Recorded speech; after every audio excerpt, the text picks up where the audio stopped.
Olá pessoal, tudo bem? Meu nome é Thiago Prux, eu sou um dos sócios aqui da Capitalismo, que é uma empresa de análise e recomendações de investimentos, e como é tradicional, às sextas vamos fazer mais um vídeo da nossa série Barganhas da Bolsa, né, onde a gente comenta, né, dos ativos mais pedidos por vocês. Lembrando, né, para quem não é inscrito, se inscrever no canal, e para quem gostar do vídeo, dá um like e compartilhar, e não esqueçam de comentar sobre esses ativos que eu vou falar hoje, né, trazendo as informações aqui do nosso setor de análise. Vocês acham que são barganhas ou ciladas? E coloquem aquelas ações que vocês queiram que nós comentemos na semana que vem. Eu gosto sempre de comentar, né, pessoal, para ninguém puxar como uma questão pejorativa quando a gente falar ciladas, né? Não quer dizer que a empresa seja ruim, mas o fim da Capitaliza é recomendar alguma coisa ou não e dizer se alguma coisa ela é boa ou não. Tá? Então é basicamente isso que a gente faz. Eu lembro que a gente respeita quem tem essas ações, respeita quem trabalha nessas empresas, né? Mas só para uma desculpa aí para nós falar a respeito delas, mas claro, né, sempre emitindo aí a nossa avaliação, a nossa opinião ou a recomendação a respeito de cada uma dessas ações, tá? As mais pedidas as três, né, pessoal, ações que tiveram forte volatilidade hoje, essa semana, nos últimos dias, né, o IS, a Sequoia e também a 3R, né? Inclusive, enquanto eu faço o vídeo aqui, o IS está caindo quase 14%, né? Só nesse mês aí está com uma baixa de 13%. Né? Ela tem múltiplos baixos, né? Eu lembro que empresas que têm estrutura mais enxuta, como é o caso da WIS, podem ter preços de valores patrimoniais menores, desculpa. Isso pode, claro, deixar o PVP, que é o preço sobre o valor patrimonial por ação, um pouco maior. Tá? Ela tem um PL baixo, tá? Na casa de 7 vezes, tem um yield bom aqui na casa de 8,6. Esse yield deve subir até em função da queda atual das ações, né? E tem um ROI bom, né? Essas empresas que mexem com seguros, com venda de seguros ou com seguradoras, como a gente já comentou algumas vezes sobre Caixa, também BB Seguridade, costumam ter ROIs bons, né? A Wiz, ela é uma das maiores distribuidoras de crédito e seguros no Brasil. É um belo caso de reestruturação porque a empresa dependia, né, da Caixa, tá? Praticamente toda a receita era da Caixa.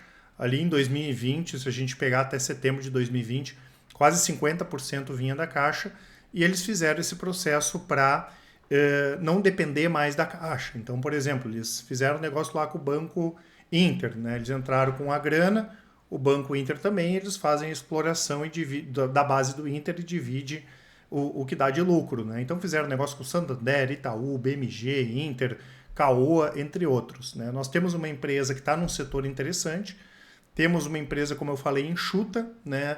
E essas empresas permitem margens maiores e bons pagamentos de dividendo, até porque elas não têm muita necessidade de capital para investir, e é uma empresa que tem uma situação financeira bastante confortável, tá?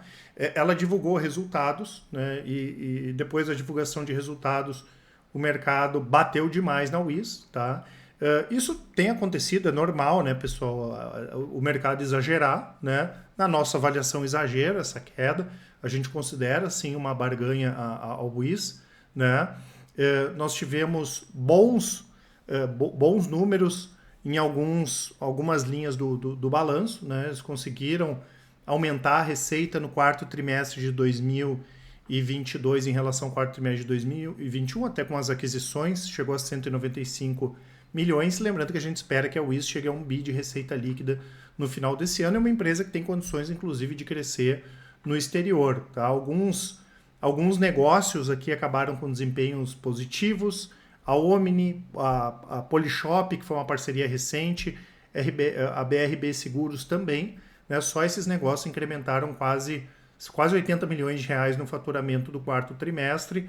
A questão de custos, despesas evoluíram num ritmo inferior ao da receita, isso é importante, porque nós estamos num período que tem essa pressão inflacionária. As margens conseguiram aumentar um pouquinho, principalmente quando a gente olha o EBITDA, mas a gente teve depreciação, amortização e resultados financeiros piores, e o lucro caiu ali, fechou quase 36 milhões de reais. Né? E o que acontece, tá, pessoal, que acaba pegando mal aqui no caso da WIS, quando a gente olha os resultados, a gente tem uma diferença grande entre o lucro líquido e o lucro que é atribuído aos acionistas, que foi em torno de 16 milhões de reais. né? Então, isso gera esse ruído, isso pode ter ajudado a cair as ações, né? E quando a gente olha aqueles negócios que a Wiz tem uma fatia, os negócios estão melhores do que aqueles que a Wiz é dona do negócio inteiro, tá? Então, isso acabou surpreendendo um pouco de maneira negativa quando a gente olha os resultados, mas é normal ter algum tipo de problema, tá, pessoal? E além disso, a gente ainda tem aquela questão da saída do CEO, né? Que foi o cara que ajudou a Wiz em todo esse processo aí de reestruturação, né? Claro que a empresa tinha dois caminhos: continuar crescendo, fazendo mais negócios, ou tornar os negócios atuais lucrativos, né? A gente, para qualquer lado que fosse, entenderia que o negócio seria interessante, né? Com a saída dele, a gente entende que esse plano de tornar os negócios atuais lucrativos, ele deve ser mantido, tá? Claro, muito forte abaixo, os resultados mistos, como eu falei, e essa questão do lucro dos acionistas e também da piora de alguns segmentos ali da Wiz acabou trazendo, né, essa baixa forte hoje aí do preço das ações, mas a gente considera uma barganha sim, tá? Nós temos aqui a Sequoia, né, pessoal? A Sequoia, assim como a 3R, que depois eu vou comentar, é um ativo mais complicado da gente fazer análises de múltiplo, porque é uma empresa de crescimento. Uma ação também está caindo bem, está em torno caindo só essa semana quase 30%. Né? É uma empresa que já está com valor de mercado muito baixo. Ela faturou em torno de 2 bilhões de reais nos últimos 12 meses e está com valor de mercado aí de 360 milhões. Ela está com valor de mercado nem de small cap, já é de micro cap. Apesar dela ser uma empresa nova, ela foi fundada em 2012, veio para a Bolsa em 2020. O pessoal que trabalha na empresa, a gestão da empresa, tem experiência em outras companhias aí do segmento. Né? Então, a Sequoia é uma empresa que foca a parte de logística para empresas de e-commerce, ela é líder do setor hoje, e se a gente pegar 8 das 10 maiores empresas de e-commerce aí do Brasil, elas são clientes da Sequoia. E como eu já falei algumas vezes, né, pessoal, a penetração do e-commerce é muito baixa, especialmente no Brasil, né? E faz todo sentido. Daqui a pouco eu começo a vender online, ao invés de eu ter uma estrutura própria de logística, iniciar lá, por exemplo, contratando a Sequoia, né? E é um setor bastante fragmentado, né? Hoje, se a gente pegar as 10 maiores empresas do setor, elas têm em torno aí de 5% do mercado. Se a gente pegar as 30 maiores, tem em torno de 6, 7% do mercado. Então, é uma empresa que pode crescer organicamente e também via aquisições. E como eu falei, a gestão da empresa entende demais desse mercado. É um mercado que tem um potencial muito grande de crescimento. Qual é o grande problema da Sequoia, pessoal? Que a gente já comentou algumas vezes. Né? O único múltiplo que a gente tem aqui para apresentar é o PVP, né? Que está baixo hoje, né? PL está negativo porque a empresa dá prejuízo, ela não paga dividendos. O ROI está negativo porque ela dá prejuízo. Né? E pela característica da empresa de crescimento, né, ela vai queimar caixa e é normal dar prejuízo. E nem deveria ser esse, a empresa dar lucro ou não, a primeira questão para o investidor olhar, porque, como eu falei, ela é focada em crescimento. A grande questão da Sequoia é que todos os casos que a gente encontrou, né, de empresas que buscaram crescimento, principalmente no segmento para e-commerce, isso fora do Brasil também, todas elas caíram à margem. Então, é muito difícil a empresa crescer e a margem dela não cair junto. E isso é complicado à medida que a gente não sabe qual é a margem ideal para a empresa. Né? Até porque boa parte dessas empresas focadas em e-commerce são companhias mais novas também, né? E logística de e-commerce são empresas mais novas também. Né? Então, isso incomoda um pouco. Até a outra vez que eu falei da Sequoia, eu tracei um paralelo com a questão da Cielo, à medida que a Cielo foi perdendo as barreiras de proteção que eram regulatórias. Né? Até quando a margem da Cielo ia cair? É a mesma coisa que a questão da Sequoia, né? E como eu falei, empresa de crescimento, esqueçam ficar olhando múltiplo, esqueçam lucro, não é esse o principal objetivo hoje, né? E sim da empresa crescer o faturamento dela e depois lá na frente sim, né, dar lucro, dividendos, esse tipo de de questão, até porque ela vai continuar queimando caixa, né?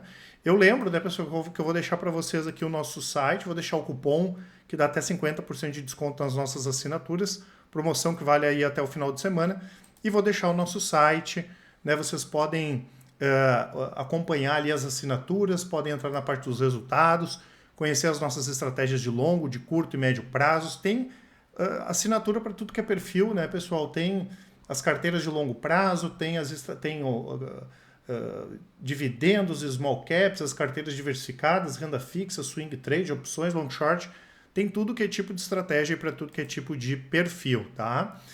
E temos aqui a 3R também, né? A 3R, enquanto eu estou fazendo esse vídeo, está subindo bem, está subindo em torno de 17%, apesar da baixa de 15% aí esse ano, né? A 3R também é uma empresa que a gente não vai falar muito nesse momento em lucro, múltiplo, PL, PVP, né? Porque é uma empresa mais nova, então a gente tem que considerar esse momento. Então ela tem PLs mais elevados por causa disso, porque o lucro tem bastante para crescer ainda, até porque é uma empresa que tem muita coisa para colocar em operação, tem muito campo para explorar, né? O ROI também baixo, porque ela tem um lucro pequeno, e não é o objetivo da empresa também pagar dividendos, tá? No caso da Sequoia, eu acabei esquecendo de comentar, a gente entende que é uma cilada nesse momento, à medida que a gente não sabe o que eu falei ali, a questão das margens, tá? A gente prefere ficar de fora desse segmento e ficar de fora da Sequoia.